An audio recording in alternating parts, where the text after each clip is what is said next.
চট্টগ্রাম নগরীতে নারীদের নিরাপদ ও স্বাচ্ছন্দ্য যাতায়াতের জন্য চালু হয়েছে বিশেষ মহিলা বাস সার্ভিস। প্রাথমিকভাবে 2টি বাস নিয়ে শুরু হওয়া এই সার্ভিসে চালক ও হেল্পার হিসেবে দায়িত্ব পালন করবেন নারীরাই।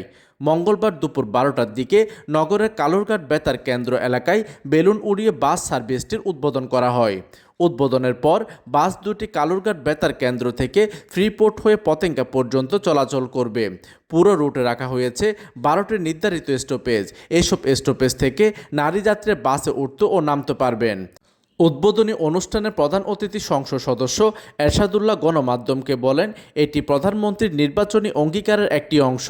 সেই অঙ্গীকার বাস্তবায়নের উদ্যোগ হিসেবে এই বাসের সার্ভিসটি চালু করা হয়েছে।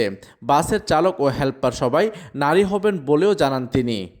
কালুঘাট থেকে যেসব জায়গায় মহিলারা আছেন, বিশেষ মহিলারা নারী কর্মীরা আছেন যারা সবসময় যাতায়াত করেন, এদেরকে আমরা একটা বিশেষ করে এটার জন্য প্রচারণা চালাতে হবে।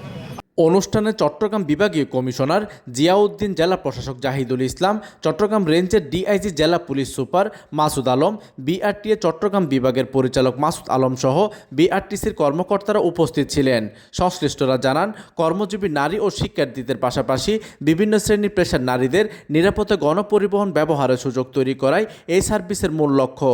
একই সঙ্গে নারী চালক ও হেল্পার নিয়োগের মাধ্যমে পরিবহন খাতে নারীদের কর্মসংস্থানের সুযোগও তৈরি হবে।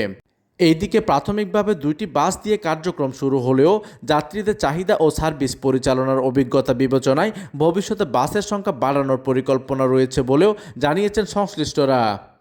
প্রতিনিধির তথ্য ও পাঠানো চিত্রে ডেস্ক নিউজ, দিগন্তের বার্তা 24, চট্টগ্রাম।